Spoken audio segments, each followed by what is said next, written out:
3 rings for the Elven Kings under the sky, 7 for the Dwarf Lords in their halls of stone, 9 for the mortal men doomed to die, 1 for the Dark Lord on his dark throne, in the land of Mordor where the shadows lie, 1 ring to rule them all, 1 ring to find them, 1 ring to bring them all and into darkness bind them, in the land of Mordor where the shadows lie. J.R.R. Tolkien, epigraph from The Lord of the Rings. Hello everyone and welcome back to One Nerd to Rule Them All, and in today's episode we are going to be talking about the Rings of Power, who forged them, why they were forged, and of course the one ring that led to the journey of Bilbo Baggins and his nephew Frodo on his quest to destroy it. So without further ado, let's get into the story. The Rings of Power were forged by the elven smiths of the Noldorian settlement of Eregion. Best known were the 20 Great Rings, which conferred powers including invisibility, but many lesser rings with minor powers were also created at this time. The smiths were led by Celebrimbor, the grandson of Feanor, the greatest craftsman of Noldor, working with dwarves of Khazad-dûm, or Moria, led by his friend Narvi. Sauron, powerful and ambitious, but humiliated by the fall of his evil master Morgoth at the end of the First Age, had evaded the summons of the godlike Valar to surrender and face judgment. He chose to remain in Middle-earth and seek domination over its people. In the Second Age, he arrived disguised as a handsome emissary of the Valar named Annatar, the Giver of Gifts, offering the knowledge to transform Middle-earth with the light of Valinor, the home of the Valar. He was shunned by the elven leaders Gil-galad and Elrond in Lindon, but managed to persuade the Noldorian elves of Eregion. With Sauron's help, they learnt to forge the Rings of Power, creating the 7 and the 9, while Celebrimbor created a set of 3 of his own that would never be touched by Sauron. These were the rings of the Elven Kings under the sky. They were called Naya, the Ring of Fire, Nenya, the Ring of Adamant, and Vilya, the Ring of Air. Naya was first worn by Gil-galad, who gave it to Círdan, and was lastly worn by Gandalf. Gil-galad also initially owned Vilya, before Elrond inherited it from the former's death. Nenya was worn only by Galadriel. Infuriated by Celebrimbor's defiance, Sauron led his host out of Mordor and invaded Eriador in 1695 of the Second Age. In response to the attack, Gil-galad sent out a force under the command of Elrond to aid Celebrimbor, as well as to send word to Númenor for assistance. Sauron also sought to recruit some Haradim, but because 2 wizards had influence among them, Sauron's dominance was not entirely successful, and he took a long time to attack Eregion. Celeborn led a sortie from Eregion and drove back the vanguard of Sauron's host, later combined forces with Elrond and the reinforcements from Lindon. As Sauron's host grew closer, the defenders of Eregion could no longer hold them off, because their forces were greatly outnumbered. Sauron's forces surrounded Eregion, thus preventing Elrond and Celeborn from returning there. In 1697 of the Second Age, Ost in Endhill fell, with Celebrimbor himself making a last desperate stand on the steps of the House of the Myrdain. He was taken captive by the Orcs. Sauron took the 9 rings and had Celebrimbor tormented into revealing the location of the 7 rings, but he did not give up the whereabouts of the Elven rings. Afterwards, Celebrimbor was shot through with orc arrows, and by some accounts Sauron used Celebrimbor's body as a banner as he turned to face the host of Elrond. Elrond would have been overwhelmed, but the host of Sauron was attacked from the rear by the dwarves of Khazad-dûm and the elves of Lorien, and led by Amroth. Sauron halted his pursuit of Elrond and turned on the dwarves and elves at his rear, quickly defeating them, though this allowed Elrond and his forces to escape. The 3 Elven rings remained hidden, and the whereabouts of the 3 were not openly revealed until the end of the Third Age, after the One Ring was destroyed and the Dark Lord Sauron was overthrown. Instead of making the wearer invisible, these rings themselves were invisible. Galadriel revealed her possession of one of the rings to Frodo Baggins whilst he was in Lothlorien, after his possession of the One Ring enabled him to see her ring. Later, whilst travelling down the river Anduin, Frodo spoke of it to Aragorn, who admonished him not to speak of it outside of Lorien. Each of the 3 rings held special properties, but these powers were limited. During the Council of Elrond, Elrond stated that neither Rivendell nor Lorien, nor the Grey Havens, the location of the 3 Elven rings, had the power to withstand the might of Mordor. Going on to the 3 rings. I'll start with Naya, also named the Ring of Fire or the Red Ring. According to the unfinished tales, at the start of the War of the Elves and Sauron, Celebrimbor gave Naya to Círdan, Lord of the Havens of Mithlond, who kept it after Gil-galad's death. In the Third Age, Círdan recognised Gandalf's true nature as one of the Maiar from Valinor, and gave him the ring to aid him in his labours. It was described as having the power to inspire others to resist tyranny, domination and despair. In other words, it evoked hope from others around the wielder, as well as giving resistance to the weariness of time. Naya was worn openly by Gandalf at his departure to the Grey Havens. It was a gold ring adorned with a red ruby. Now moving on to Nenya, also known as the Ring of Water, the White Ring and the Ring of Adamant. The name is derived from the Quenya name meaning water.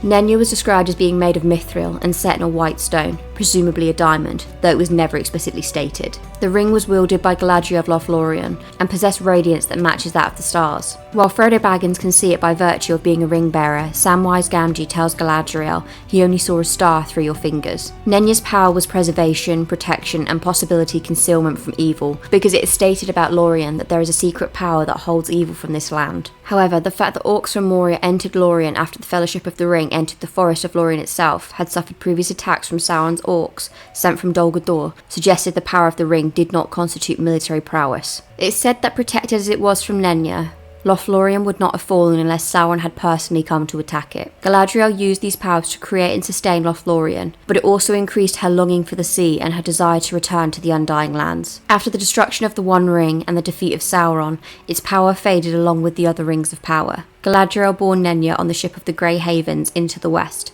accompanied by the other two elven rings and their bearers. With the ring gone, the magic and beauty of Lorien also faded, along with the extraordinary Malon trees that had lived for centuries, and it gradually depopulated. By the time Arwen came there to die in 121 of the Fourth Age, Lothlorien was deserted and in ruin. Now moving on to Vilya, the Ring of Air, the Blue Ring, or the Dominant Ring. It was also known as the greatest ring of the three. When Sauron laid waste to Eregion, Vilya, along with Narya, was sent to the elven king Gil-galad far away in Lindon. As Gil-galad was the High King of Noldor at the time of the ring's distribution, it was thought that he would be the best fit to care for the most powerful of the three elven rings. After his death in the War of the Last Alliance, the ring passed to Elrond, who bore it through the Third Age. Like the other two rings of the elves, Vilya was jewelled. It contained a great blue stone set in a gold band, which contributed to the titles as the Ring of Sapphire or the Blue Ring. Vilya was also called the Ring of Air, signifying its preeminence even over the other rings of the elves, since Vilya was the mightiest of these three bands. The exact power of Vilya is not mentioned. It is reasonable to speculate that it also possesses the power to heal and to preserve, as it's mentioned in the Silmarillion that Celebrimbor had 4 to 3 for these purposes, rather than to enhance the strength of each individual bearer, as the 7 and the 9 lesser rings did. There is some speculation that the ring controlled minor elements, considering the events that Elrond had summoned the Torrent of Water as the Nazgul attempted to invade Rivendell. The ring could have possessed the power to see into the future, as Elrond had the gift of foresight. However, these powers may simply have been a natural gift of his. Upon the One Ring's destruction, the power of Vilya also faded, and it was taken over the sea by Elrond at the end of the Third Age.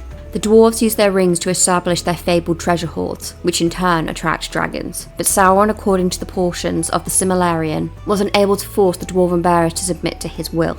Indeed, the rings did not turn them invisible, and the dwarves were immune to some of the ring's most detrimental effects. It is believed that the dwarves' natural hardiness and the fact that it was only the more powerful dwarven lords that possessed them made them resistant to Sauron's control. While it is not directly stated, the rings possibly gave the dwarven lords who wielded them an increased lifespan. The net effect of these rings was to bring vast wealth to the wearer, but also to intensify their greed, which ultimately led to the wearer's ruin. A prime example of this was Thror of the Misty Mountains, whose obsessive love of treasure, specifically gold and emeralds, led to the Hobbit and the desolation of Smaug. In this, Dale was destroyed and the dwarves of the Misty Mountains had to retreat as it was now occupied by Smaug. At the time of the War of the Ring, 4 rings had been consumed by dragonfire, and the rest reacquired by Sauron. The mightiest of the 7 was possibly given to Durin the Third by Celebrimbor, although it had been made by Sauron, and was passed down from father to son until finally it was taken by Thrain II, heir to Durin, who had been captured, imprisoned and tormented by the Necromancer, also known as Sauron but in disguise, in 2845 of the Third Age. Shortly after the outbreak of the War of the Ring, Sauron's envoy approached Dain II of Ironfoot in the Lonely Mountain, and offered to return the 3 surviving rings to the dwarves if they would help him to find the One Ring. Dain refused, knowing that the dwarves' long experience with Sauron was untrustworthy. Now moving on to the Rings of Men. The 9 rings of mortal men were those divided amongst the men doomed to become the Nazgul, or the Ring Wraiths. These ring bearers held rings that were controlled by Sauron, for they became evil servants of his. None are mentioned specifically through the Lord of the Rings, save their leader, the Witch King of Angmar. His second in command was named in the unfinished tale as Khamul, the Black Easterling. The line from Tolkien's epigraph, 9 for mortal men doomed to die, referred to the fate of men, uniquely among the creation of Eru that passed through Arda in the destiny unknown to the elves. It was this uncertainty of men's envy of elven immortality in the blessed realm which Sauron exploited, leading to the destruction of Númenor. The effects of the 9 on the men were that each acquired great power and wealth. becoming powerful sorcerers appearing to have eternal life, for they did not age. After time, however, life became unendurable by them, and when they put the rings on, they often beheld the phantoms and delusions of Sauron. One by one, according to the nature of man and his innate ability to resist evil, they fell under Sauron's permanent control and became race who did only Sauron's bidding. They remained permanently invisible, except to those elves who had once dwelt in the Undying Lands, and Malar such as Sauron and the wizards. They were also visible to whomever wore the ruling ring. This process also appeared to link their lives to the power of Sauron's, making them little more than extensions of his will. When Sauron's power was weak, the wreaths themselves were also fairly powerless. As Sauron became stronger, however, they became much more powerful, to the point where the Witch King was presumably able to match Gandalf the White in strength. It is unclear where the Nine were physically kept. At the Council of Elrond, the history of the Rings of Power is discussed, and it is stated that Sauron had gathered the Nine for himself, although it is also said that the Nine the Nazgul keep. This could mean that either the Nazgul wear their rings while in service of Sauron, or it could mean that after they fell and became enslaved to his will, Sauron took their rings and kept them in Barad-dûr, as he did the remaining dwarf rings, and set the Nazgul to guard them. There is no mention of any of the 9 rings when the Nazgul are seen, and most notably when the Witch King was slain, Tolkien did not describe him wearing a ring, nor did either Gandalf or Aragorn express a concern about what would happen to the rings afterwards. This implies that at the very least the Nazgul did not wear their rings constantly, although they may sometimes put them on. The ring was forged around the year of 16,000 of the Second Age, within Sammath-Nur upon Mount Doom. To accomplish his goal of bringing the peoples of Middle-earth under his domination, Sauron knew that the One Ring would require an extraordinary amount of power. As such, he concentrated within the ring a great power of his own, his Fae, otherwise known as his soul. In this way, Sauron's fate became bound to that of the One Ring. If it was damaged or destroyed, so too would he, along with his strength and power. Soon afterwards, Sauron attempted to use the ring to subject the elven wielders to the other rings. However, when he placed the ring on his finger, the elves were immediately aware of him, correctly assuming that this was his attempt to gain lordship, and had been thwarted.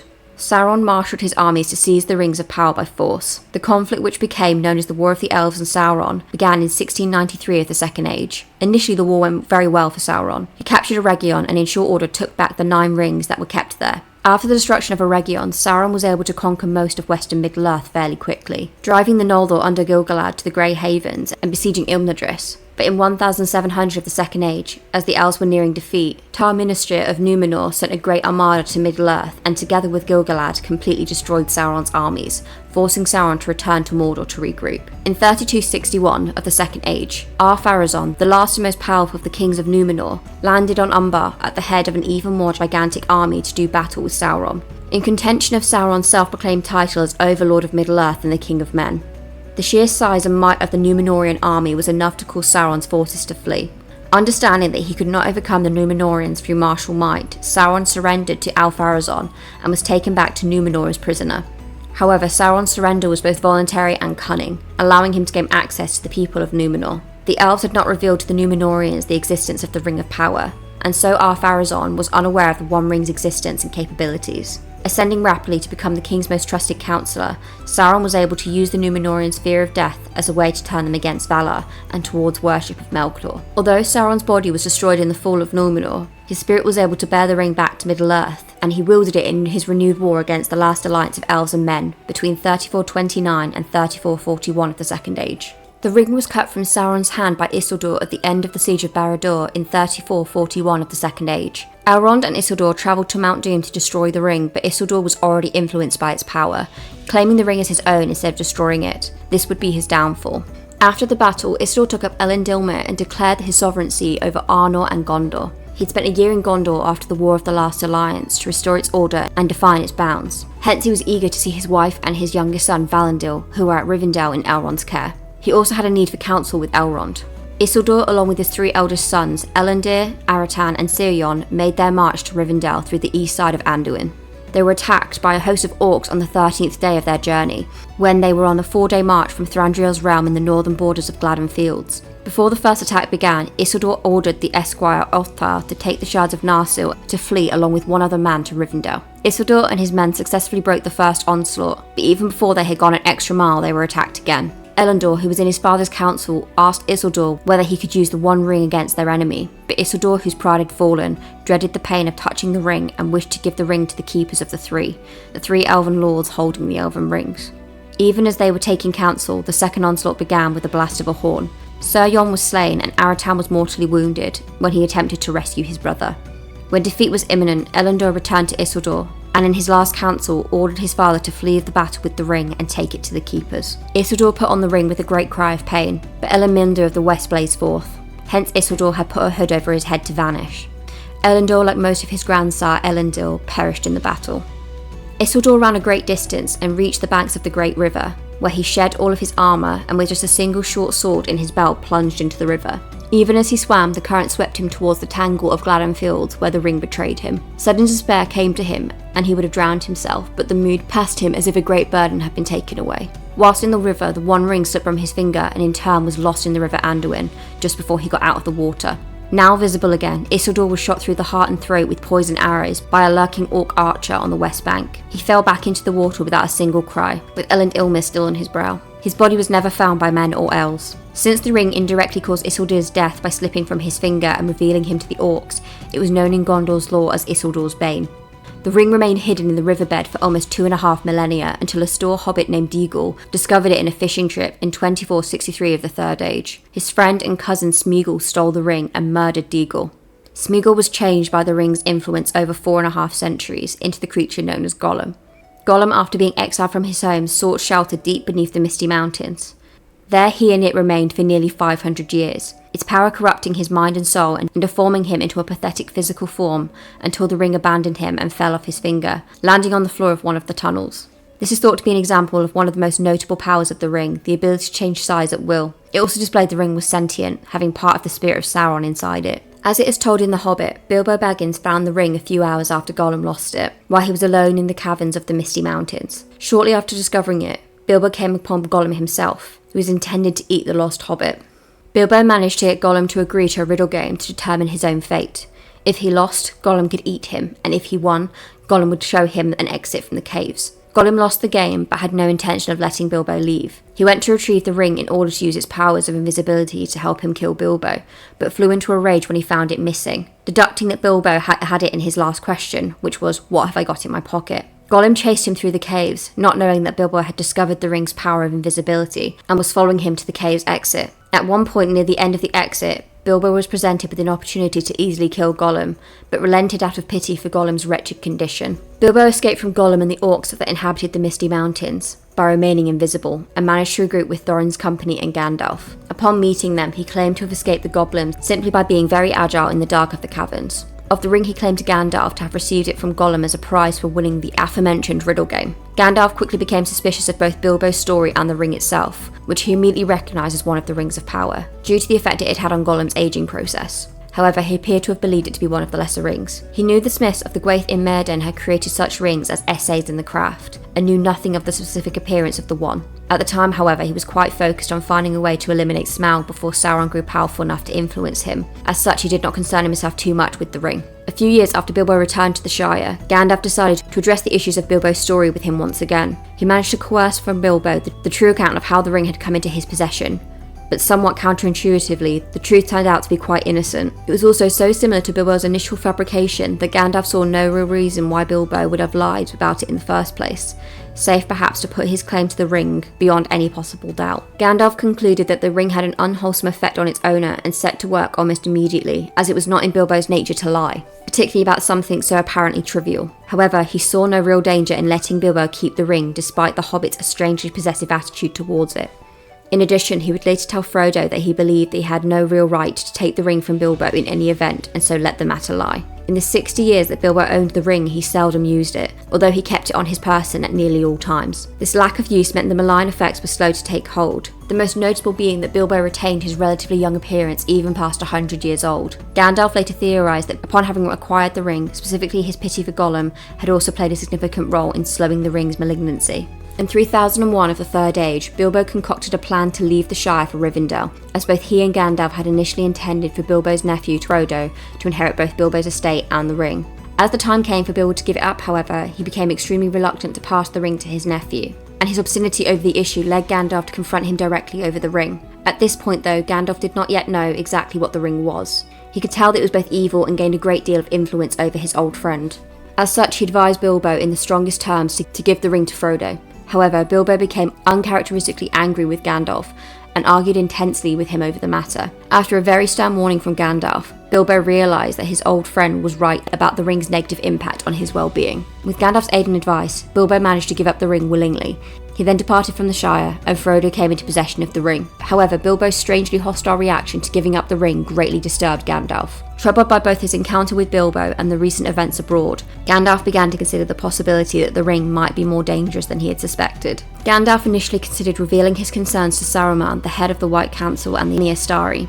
Sauron had devoted many years of his life into the study of the Ring of Power, ostensibly for the purpose of countering Sauron's use for them should he resurface. As such, he was supremely knowledgeable regarding their properties, powers, and natures. However, Saruman's pride had increased in tandem of his knowledge over the years. This, combined with a somewhat nebulous feeling of wariness on Gandalf's part, led him to keep his own counsel. Instead, he considered finding and interrogating Gollum in order to help him further understand the nature of the ring. He searched for news on Gollum and managed to determine that Gollum had indeed left the Misty Mountains to locate the ring. However, lured by the fact that Saruman had revealed to the White Council on at least one occasion that the ring was beyond finding, he decided to let Gollum be. This proved to be a nearly catastrophic oversight on Gandalf's part, because Gollum's long possession of the ring had indecently left him open to the mental summons from Sauron.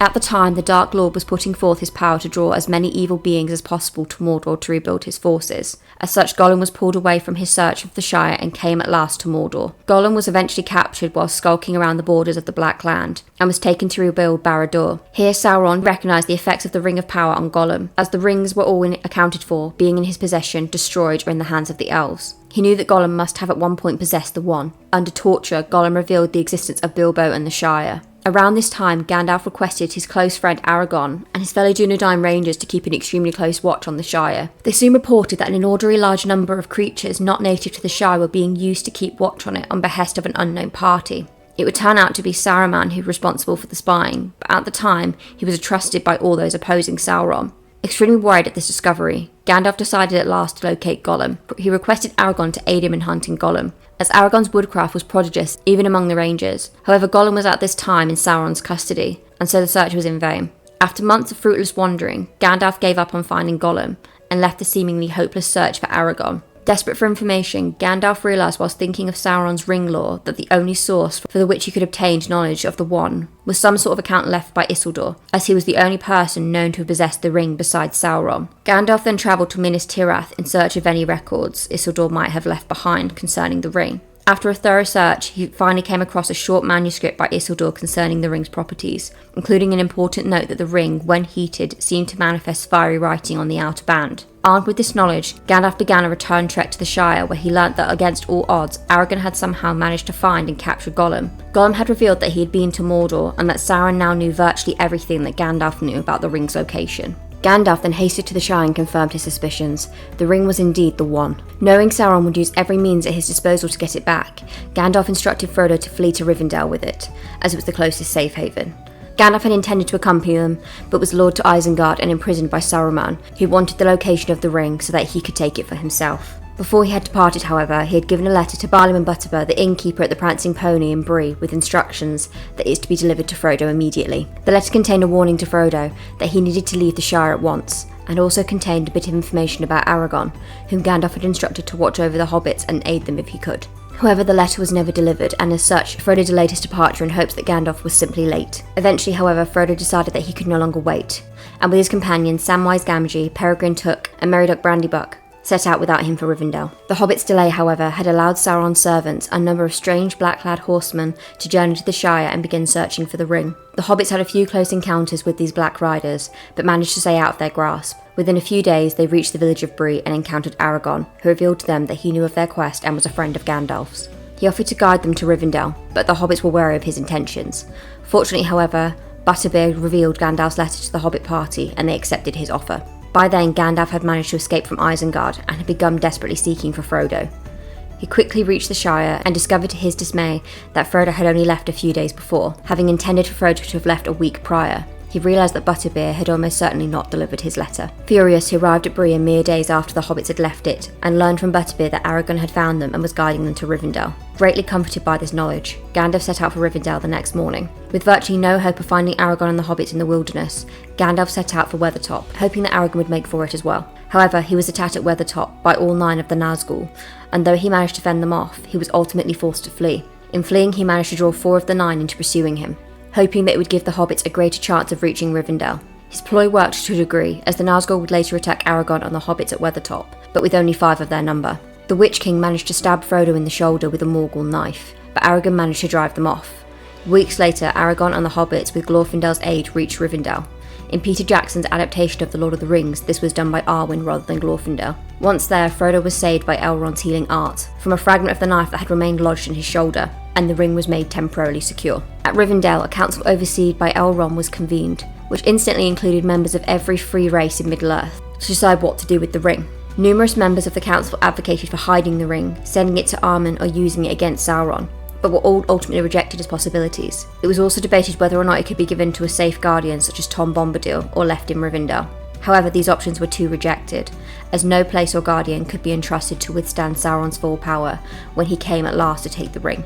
Additionally, it was noted at the council that Sauron did not need to regain the ring in order to achieve eventual victory. The forces of the West, with both the elves and Gondor as diminished as they have become, would not be able to win a protracted war against Sauron's armies. As such, it was eventually decided that the ring needed to be taken to Mordor and cast into Mount Doom, where it could be destroyed. This action would cripple Sauron's power, and would end his ability to influence the world forever. Frodo volunteered to carry the ring there, and a company of 8 companions were chosen to accompany him. The Fellowship of the Ring, as the group came to be known, began to trek to Mordor. Following their adventure through Moria, during which Gandalf fell, and their time in Lothlorien, the Fellowship was scattered when Frodo and Sam split from the rest of the group after an Uruk-hai attack in Amon-Hen. They carried on from Ninhothel to Mordor alone, without any clear sense of how to get there. Frodo and Sam soon became lost in MMIII, where they encountered Gollum, who had been shadowing them ever since Moria. Frodo and Sam managed to capture him, and after swearing an oath to serve the ring's owner, in immediate case Frodo, Gollum was ordered to lead them to Mordor. Passing through the Dead Marshes, the hobbits came to the Black Gate, and prepared to enter Mordor. However, Gollum learned only upon their arrival that Frodo intended to actually enter Mordor, revealing that there was another way in, the Pass of Cirith Ungol. On their way to the pass, the hobbits encountered Faramir and a group of Ithilien rangers. Learning of their goal, Faramir aided them, provided supplies of food and water, instead of taking the ring as his father would have wished. Reaching Minas Morgul, the hobbits began their climb, the winding stairs of Cirith Ungol, to the Long Tunnel. Here, Gollum betrayed them, for inside the tunnel dwelt the monstrous spider Shelob, who sought to consume the 2 hobbits. Sam and Frodo nearly escaped, but Frodo was stung by Shelob and captured by her. Sam managed to drive the gigantic spider off, but believed that Frodo was dead. He took the ring and resolved to finish the quest himself. However, Frodo had simply been paralysed by Shelob's venom, making him appear dead. He was captured by a group of orcs while he was unable to move, but Sam, who had overheard the orcs discussing Frodo's condition, followed them to the tunnel of Cirith Ungol. Soon after, Sam rescued Frodo in the aftermath of a mutinous battle among the orcs who had captured him, which had resulted in nearly the tower's entire garrison killing each other. Returning the ring to Frodo, the two began their arduous trek towards Mount Doom. After a few days, Frodo and Sam reached the volcano, using Sauron's road to climb it, but were ambushed by Gollum. Fending him off, Frodo continued to the Crack of Doom. But throughout his quest, the ring had continued to tighten its hold on Frodo's mind, growing more and more powerful the closer it came to the place of its making. Entering and coming to the Crack of Doom, Frodo claimed the ring as his own and put it on. Sauron immediately spotted him, and realising the magnitude of his folly, sent the Nazgul one-winged mounts to retrieve it. As fortune would have it, however, Gollum, who had been spared moments before by Sam, attacked Frodo and bit the ring and most of the finger it had been on off of Frodo's hand. Then, dancing with joy over retrieving the ring, Gollum took one misstep and toppled over the side of the cliff into the Crack of Doom. There the ring was swiftly melted, undoing Sauron's power and finally vanquishing him. The 19 lesser rings were linked to the power of the One, and were dependent on it, so when the one ring was destroyed, the power of the others faded with it. This is the story of the Rings of Power, and the One Ring, and how it came to be the possession of the heroes of both The Hobbit and The Lord of the Rings. If you enjoyed this video, please leave a like and a comment on what you would like to see next. If you like it here, please join our fellowship and subscribe to the channel. Anyway, I will see you next time. Bye for now.